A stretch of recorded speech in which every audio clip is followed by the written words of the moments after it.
আজকে আমি আপনাদের দেখাবো ধানের জমি প্রস্তুত করতে কি কি সার ব্যবহার করতেছি। এই সম্পূর্ণ ভিডিও দেখতে থাকুন। কি কি সার ব্যবহার করছি আজকে আপনাদের দেখাবো। আমি ডিআইপি, যেটাকে কালা সার বলে থাকি, এবং এমওপি পটাশ, যেটাকে লাল সার বলি, দিয়ে নিচ্ছি।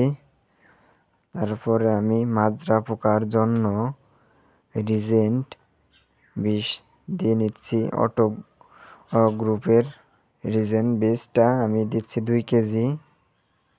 এবং আমি ঘাসের বিষটাও সারের সাথে দিয়ে দেব। অনেকেই আছে যে রোপণের 7 দিন পর বিষ সাদা সারের সাথে বিষটা দিয়ে থাকে, এবং অনেকে আছে 14 দিনে দেয়।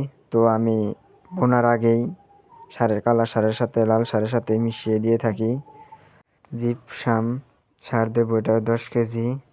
আমি 56% জমির জন্য লাল সার দিয়েছি 40 কেজি, ডিএপি সার দিয়েছি 60 কেজি, আর জিপসাম দিয়েছি 10 কেজি, আর রিজেন্ট 20টা দিয়েছি আমি 2 কেজি হারে।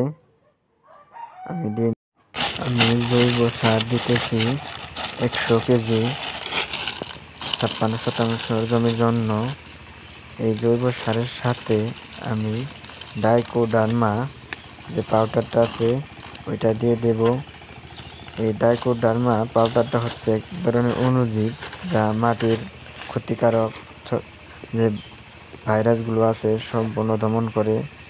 এটা সারের সাথে দিলে হয়তো বা অণুজীবগুলো মারা যাবে, যার কারণে আমি জৈব সারের সাথে আলাদাভাবে জমিতে ছিটিয়ে দেব।